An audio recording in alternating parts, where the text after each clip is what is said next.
Hello, hello, hello, Facebook family. Elevate. I'm adjusting my camera. Elevate. July 26, 2023. Invisible Money, episode 99. Elevate. July 26, 2023. Invisible Money, episode 99. Thank you guys for coming on. I know we got some more people on the way. I'm really excited about our topic today. It is July 26th, which means August is coming, and that means that school is getting ready to start again. And with school getting ready to start, I want to give shout outs to two backpack drives that I'm a part of. My parents and my Aunt Stephanie. My Aunt Stephanie has an organization called Impact Texas, and she does a lot more than backpacks, but that's one of the things she does. And my parents are pastors of a church. So they're involved in the annual backpack drive also. I think Aunt Stephanie's is this week, and next week is my parents'. So hopefully everything goes well. I know people will get, hey, how you doing, Tamika? People will get free backpacks that are stuffed, and I know that there's going to be some surprises in there. So I just wanted to give a shout out to the two backpack drives that are going on in Austin and in Houston. That we are part of.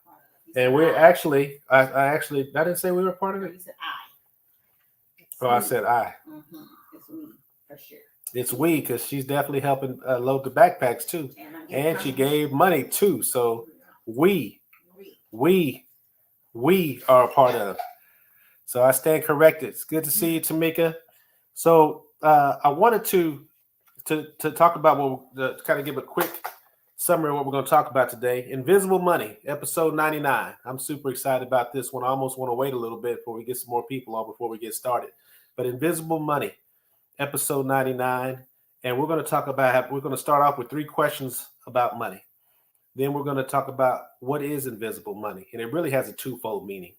And then 3, discuss some factors that might cause money to be invisible.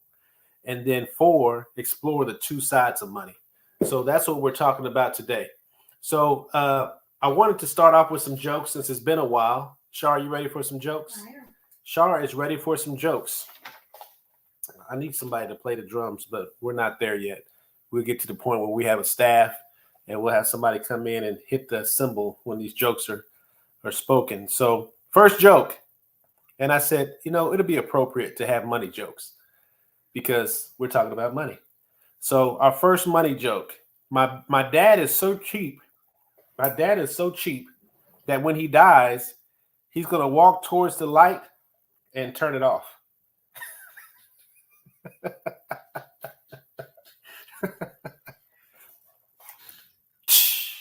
Right? That's first money joke. First money joke. Number 2. Why is it a penny for your thoughts, but you have to put your 2 cents in? Why is that, Shar? Because somebody's got to make 1 penny. There we go. Yeah, you like that one? Yeah, all right. My favorite one. Tamika didn't like the first one. She probably didn't like that second one. The first one was funny to me, but anyway. Oh, man, I got the crazy face. Like, oh, my God, what are you doing? All right. My favorite one is this. I had my credit card stolen the other day, but I didn't bother to report it because the thief spends less than my wife. Anyway, that's not my wife. I'm just talking about this. It was on the paper. So anyway, I thought that was pretty funny.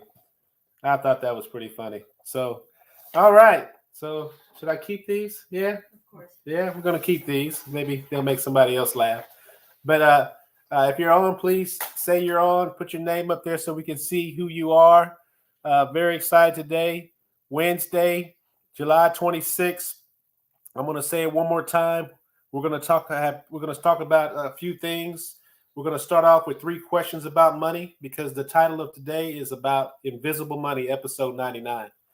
Number 2, what is invisible money? It really has a twofold meaning. Hey, Mother Brenda. Hey, Joseph Carr. Number 3, discuss some factors that might cause money to be invisible. And then explore the 2 sides of money. That's what we're going to talk about today. So I wanted to start off with some questions. And if you feel comfortable, please type in your answers. Please type in your answers if you feel comfortable here. The first question, because we're talking about money, right? The first question is money a neutral medium or is it a power? Is money a neutral medium? Oh, hey, Ann. Hey, Karen. Oh, but I'm here. Hey there, Ann and Karen. I have other things going on tonight, but I'm here. All right. Thank you. I had to read that first before I started waving. But is money a neutral medium or is it a power? That's the first question. So I know we got a few people on, but I want you to think about it and put something down. Is money just neutral or does it have power? That's the question. Joseph said power. Tamika said power. Waiting on Mother Brenda. Number 2. What is the best financial decision you have ever made?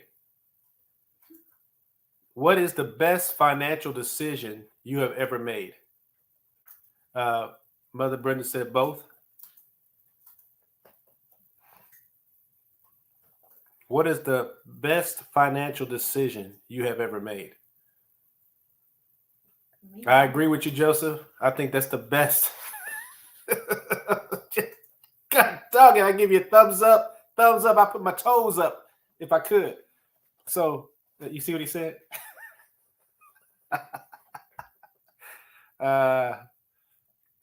What is the best financial decision you ever made? Shar, Mother Brenda said buying a house. Shar said going to college. Tamika said buying my first house at 26. I'm gonna have to. I'm sorry. My favorite one is when Joseph said to not have kids yet. Yeah, of course. Man, that's my favorite one. And why is that your favorite one? Man, that's my favorite one. Because we're not going to talk about that, but we're just glad that's the best financial decision you made. I agree. Number 3, what would the world be like if everybody had equal money?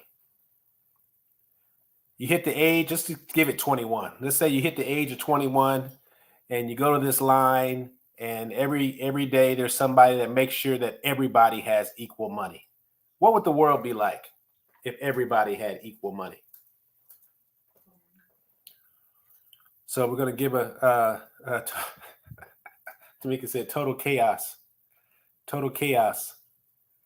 Total chaos. I'm going to say boring. Shar said boring. Joseph said dull. Look at y'all thinking alike. Boring. Joseph said dull. Mother Brenda said I agree. And we're going to dive into those a little bit, but I want us to think about those as we go forward. It's almost hard for me not to chime in on these. I want to say something real quick. I will say this. I'll skip the first one because we're going to talk about it later. But the best financial decision I ever made was to invest in books. No, hands down, no doubt about it. That's the best financial decision I've ever made. What would the world be like?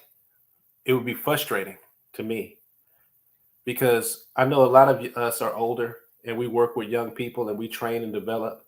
But can you imagine you live all these years and you learn all this stuff and the person that's 21 will get made the same thing that you get paid? I'd be frustrated. I'd be frustrated and angry. So that's what I put down, frustrated and angry. So what I want to dive into real quick is what is invisible money? So here, the topic today is invisible money. So what is invisible money? So really the phrase comes from the debit cards, the credit cards, the PayPals. That's invisible money. You don't go online in some kind of way, shove a dollar bill through your mouse to pay for things. We have invisible money now. And the invisible money takes the money out of our checking account digitally. And that's what we mean by invisible money. Mother Brenda said, I totally agree with that. I'm assuming the frustration and being angry. But that's what we mean by invisible money. But I really wanted to talk about it twofold because let me do this first because I'm getting ahead of myself. The first thing we need to do is to really describe what money is. So money is is I love what Elon Musk said. He's on video saying this. He said, before you talk about money, you got to talk about economy.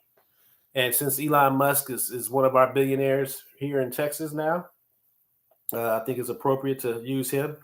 But he says, first, you got to know what the economy is. And he said the economy is the output of goods and services, right? And he says money is a way for us to conveniently exchange those goods and services without bartering. You know, we don't have to take a dog or a donkey or a cow to buy some milk, or to buy take 100 cows to buy a car or anything like that. We don't have to barter, right? So he said it's a convenient way to exchange goods and services, and also a way to shift obligations in time. So you can pay for somebody's time, and for that time they will do work for you, right? Right. So that's what that's what we mean by what money is. But I feel like he didn't go all the way with it. But I just felt like that was a general, yeah, it's a general good answer. And we're gonna go further in that later. But that's what Elon Musk said. So the term invisible money is the second meaning to invisible money. The second meaning, I feel like I'm going too fast because I'm already on this page. Let's see. Let me slow down a little bit. The second meaning, or the double meaning that I'm using for invisible money, is that it's the money you never see or realize for various reasons. That's invisible money. It's the money you never see or realize for various reasons. What are some of those reasons? You devalue money. That can be a reason. You look at money a certain kind of way, you devalue it. And because you devalue it, you miss out on a lot of opportunities. Number two, you never create or execute a plan to bring your dreams into reality. And those dreams can bring you money, right? So that's number two. Number three, you have a terrible work ethic. If you have a terrible work ethic, it's a whole bunch of invisible money just flying by you every day and you never see it. Number four, you've not invested the time to learn about money. Number five, you quit fighting for your dream. So those are the five reasons why you can experience invisible money flying through your hand, because you never see or realize the various, you never see or realize the money for various reasons. And it's one could be you devalue money. You never create or execute a plan to bring your dreams into reality. You have a terrible work ethic. You have not invested time to learn about money, or you quit fighting for your dream. Those are the top five.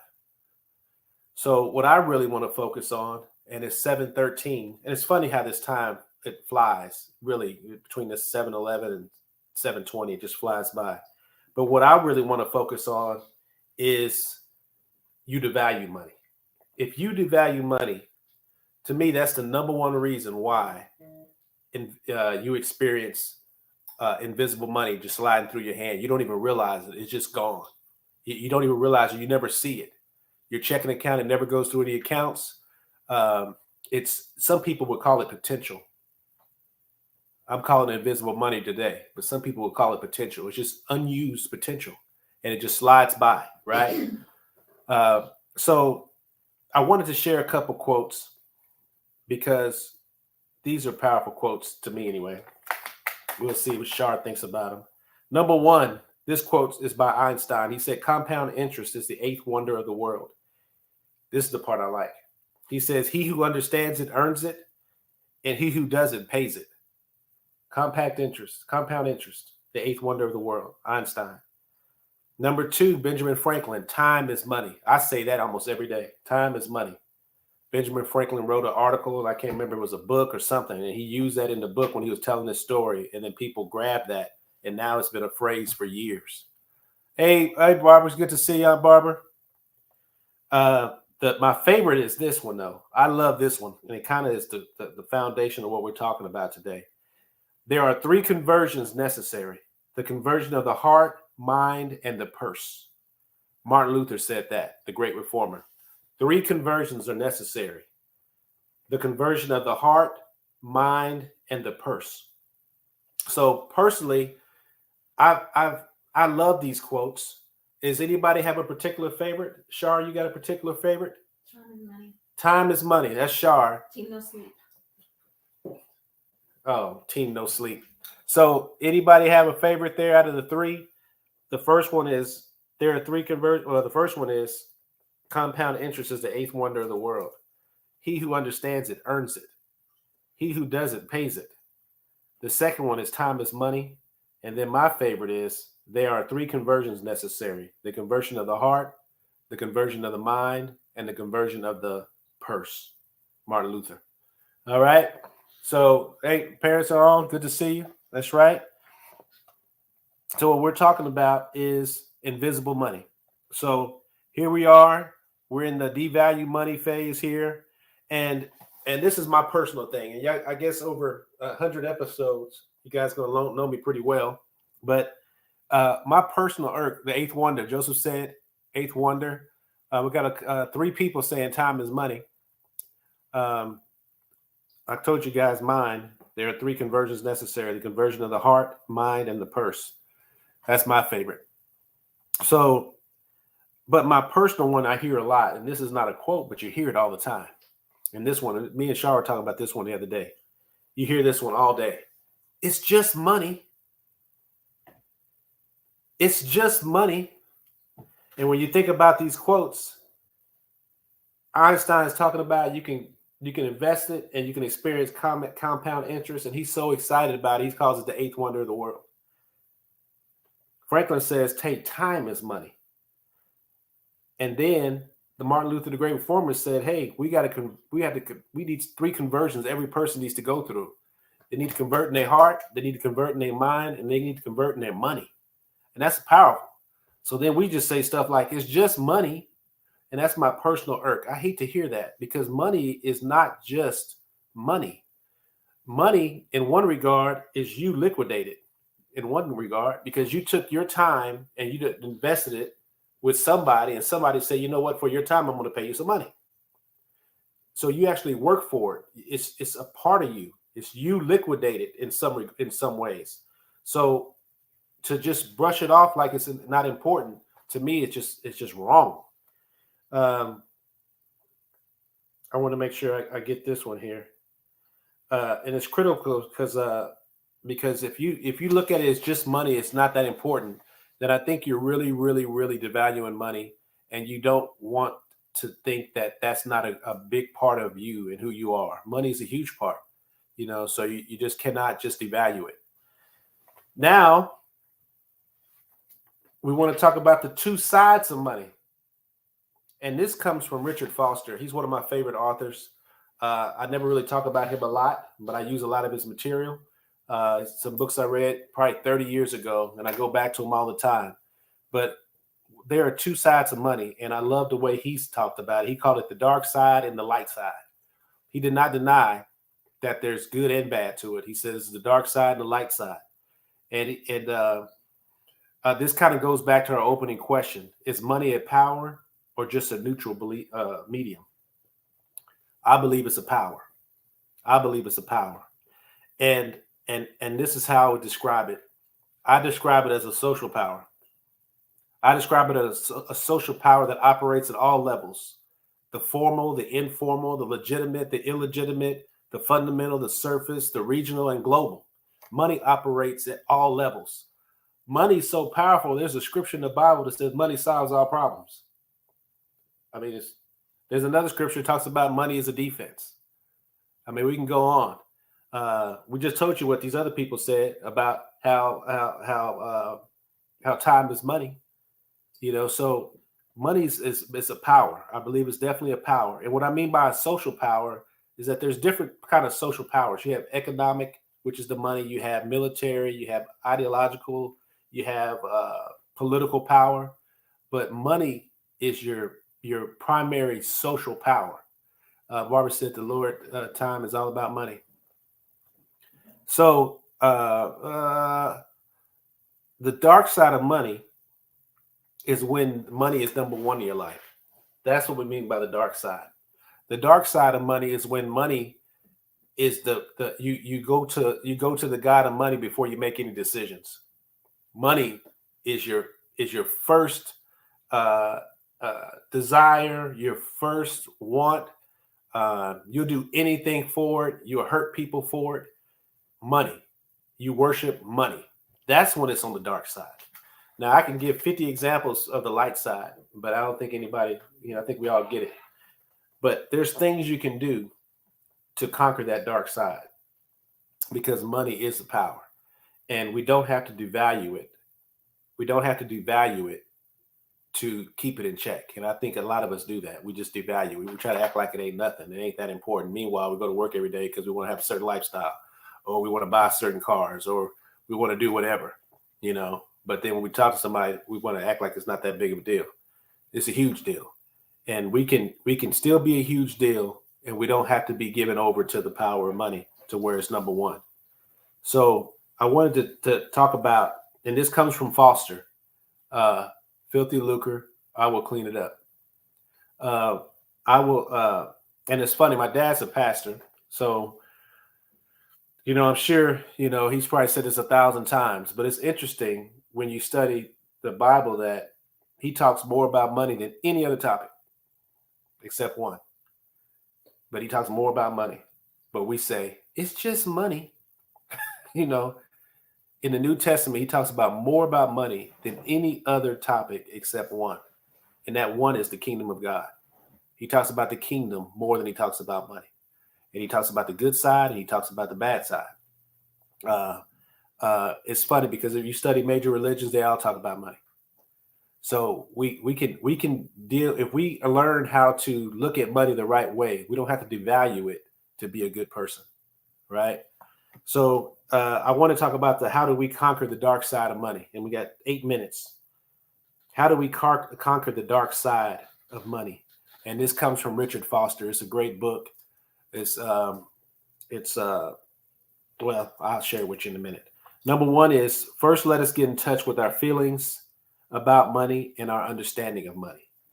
Foster's saying, hey, if we want to overcome this dark side, conquer this dark side, we need to get in touch with our feelings about money and understand money. We can't minimize it and we can't make it too great. Second, by conscious act of the will, we have to stop denying our wealth. If you live in America, you're wealthy. I don't care if you're living in an apartment. I don't care if you're living on the street. Us in America, we are wealthy. And I think because we're too busy looking at TV and looking at some superstar that has this mansion that's 50,000, 100, 120,000 square feet worth $200 million, we judge ourselves. But on the grand scale, global scale, we're all wealthy. We're extremely wealthy. So we have to admit that. Third, we need to create an atmosphere where we can help each other relate and avoid the extremes of money. It's like, I don't know where that number is, but there's a certain number where if you make too much, you're bad, or if you make too little, you're not focused enough. It's just like we have these extremes when it comes to money. And we need to create an atmosphere where we can talk about it and relate and connect to each other without condemning or praising money too much. Avoid those extremes. Fourth, discover one other person that you can struggle through the money maze. And I'm just talking about the understanding of money. Just find one other person. My other person is my wife. We have discussions about money. We talk about money. We agree on a lot of things. We disagree on other ones. But at the same time, we're going through this struggle together about how we perceive money.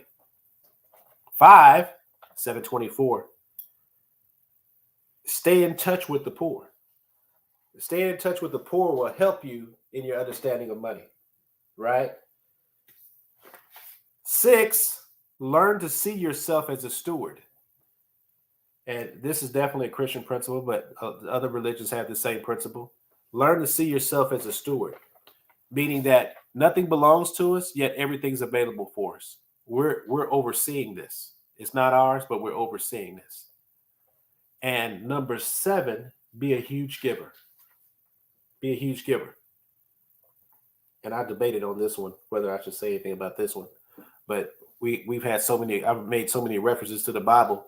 I almost feel, it's funny that there was a guy named Zacchaeus who was a tax collector, and he said, I gave half my money to the poor. And he said, the kingdom of God is at hand. You will enter the kingdom. He gave half his money, half. He didn't give it all. So I'm just saying, we look at this money thing the wrong way. And I think, and we spend so much time trying to raise money, which is funny to me. We spend so much time trying to raise money to do things or try to work hard to do things, but we never really admit and be honest about that we really don't have a grip on look at money the right way. Shar and I don't know if Shar wants me to say this or not, but I'm not going to be controversial, but Kai's at that age now. Kai's 13 and he has a card. So we talk about this, him having a card and what he should do or what he shouldn't do. And, and to me, this is a very pivotal moment because whatever habits he established now is what he's going to have. What he's going to have is going to be hard to get out.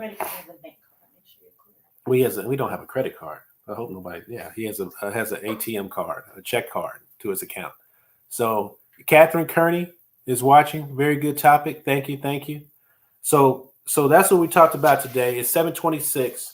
I wanted to hear you guys if you guys had anything. Some people came in late. We asked 3 questions early on, and since we do have 4 minutes, we can ask those questions again. And the question was, is money a neutral medium or is it a power? The second question was, what is the best financial decision you have ever made? The third question was, what would the world be like if everyone had equal money? What would the world be like if everybody had equal money? So today, 7:27, I'd like to see you guys chime in. Those that came in late, repeat, nothing belongs to us. That's what Mother Brenda said me. So I'm going to repeat it. Nothing belongs to us. We're watching over it. Repeat 5, please. Okay, repeat 5. Oh, I got you. 5 is stay in touch with the poor. Stay connected. Man, I tell you what, and this is like, I don't want to give the wrong impression, but sometimes when we do the backpack drive, we see some people that are in bad situations, and it touches you. It touches you, and it helps your perspective because you're going 100 miles an hour trying to do whatever you do, and then when you come across some people that are marginalized, then it really shakes you a little bit and keeps you connected. So number 5 is stay connected to the poor. That's number 5. My dad said money, it's a power. And that's what we talked about today. We talked about it is a power. So it's 7:28. We're going to give you 2 minutes early. I almost want to tell y'all the joke since we got 2 minutes, but I don't want to go back. You think I should say the jokes again? I see the like and share. Oh, she said, no, don't say the joke. She didn't like them, y'all.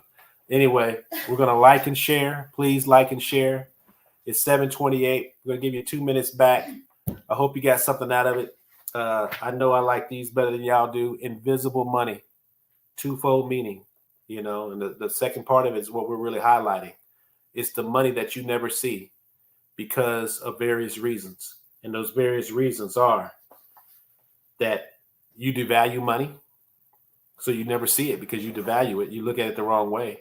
Number 2, you never create or execute a plan to bring your dreams into reality. Number 3, you have a terrible work ethic. Number 4, you have not invested time to learn about money. And number 5, you quit fighting for your dreams. So that's what we said. That's why you experience invisible money. You never see it. There's thousands, millions of dollars that are just passing you by, and you never see it because of those reasons.